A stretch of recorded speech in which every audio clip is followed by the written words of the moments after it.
So there's this great allegory, the scorpion and the frog. And it's a very famous one. I think it's from Aesop's Fables, but I could be wrong. But it's a very, very simple allegory that has been famous for millennia at this point because it's so true. The allegory of the scorpion and the frog is with us because it speaks of human truths which are irrevocable. Human truths that, they don't change because human beings don't change. Okay, and this is something that you should learn as soon as possible.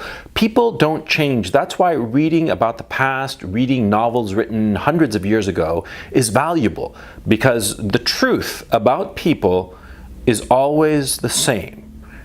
And the scorpion and the frog is a key example. So what's the story? Well, in the allegory of the scorpion and the frog, see, the scorpion and the frog are both on the same sides of the river, and they both want to cross it, right? Now the scorpion, of course, he can't swim. So he asks the frog, "Can you carry me?" And the frog very naturally says, "No fucking way, because you're gonna sting me, because that's what you do, you're a scorpion." And the scorpion says to the frog, "Well, no, I'm not going to sting you, you fool, because we're going to be crossing the river. And if I sting you in the middle of the river, you're going to die and drown, and I'm going to drown with you. So trust me, I am not going to sting you. I swear to God, I swear by everything that is holy, I swear on my mother scorpion and my father scorpion that I will not sting you." The frog thinks about it. And he says, "All right, I'll carry you, but don't sting me. Please don't sting me. You won't sting me, will you? Will you?" Of course, of course, the scorpion stings the frog. And as the frog is drowning and dying, and as the scorpion also drowns, the frog asks the scorpion, "Why did you sting me? You promised that you wouldn't." And the scorpion says, "Well, it's just my nature." A lot of men are constantly surprised by the behavior of women. A lot of men, they just put women on a pedestal, and they think that just because they've put that woman up on that pedestal, that the woman is going to be like some sort of saint. But she's not going to be a saint, she's just going to be a woman. Okay? She's just going to be a human being. She's just going to act in ways that are natural to her, that are of her nature. Women aren't bad. Being evil, good, morality, that doesn't play into it. It's just interests. That's the fact of the matter. See, men and women, they behave and act in ways that are in their best interest, or what they perceive to be in their best interests. It has nothing to do with goodness or being evil or this or that or the other. Crackerjack morality doesn't play into this. It's all about what's in your best interests.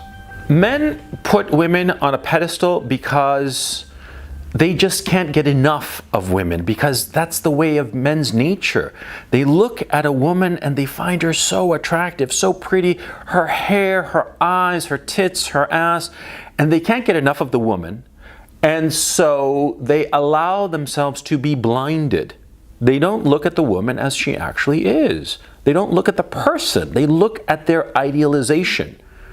Carl Jung wrote about this. The whole idea of the anime, or animus, I forget, I read it decades ago to tell you the truth, but the whole point of what Jung was writing about is that we see in the people we love the people that we want to see, but who might not actually exist. We're just, we're fooling ourselves, just like the frog did.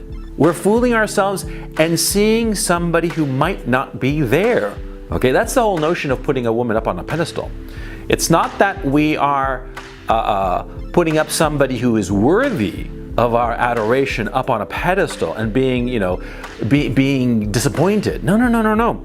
They were never that person to begin with. They were only in our minds. Okay? So in a very real sense, it's not even the fault of the scorpion, if you will, or the woman. if she doesn't live up to our expectations. It's our own fault because we were fooling ourselves. We weren't looking at the facts. A woman's nature does not change. A woman will always be, how can I put this? They will always be selfish creatures. They will always be selfish creatures, and they will always be capricious creatures. That's their nature. They will always be ruled by their emotions. They will never act rationally. They will never act in their long-term best interests, because women do not perceive reality that way. They are ruled by their emotions. They are ruled by their desire to comply with the group, the social group that they belong to. They will do things that are against their long-term best interests in order to satisfy their momentary caprice. That's natural, that's normal, that's the way they are. And to pretend otherwise, or to wish it away, or to say that they shouldn't be this way is stupid. It's like, again, wishing that the scorpion weren't the way he is, okay? So, you who are a man, who are rational, who are not ruled by his emotions, well, what do you have to do? Well, you have to start figuring out a way of controlling your nature, which is of putting up a woman up on a pedestal, of making her some sort of queen, some sort of magical being in your imagination, some kind of savior who will save you from the bouts of loneliness and heartache that you have. You have to stop that, because that's part of your nature. And see, like I always say, the difference between men and every other beast on the face of this earth, the difference between men and women and children is that we can control our emotions. We can control our impulses. So that is the impulse that we have to control. We have to make sure that we do not fall into the trap of idealizing people and seeing in them things that aren't there, that aren't real, that are just illusions. We have to stop that. You have to stop that. Don't fall for that. Don't fall for your inherent nature of putting a woman up on a pedestal. Don't be the scorpion. Don't be the frog. Don't be dumb. Be rational. Be reasonable. And understand what's happening to you first.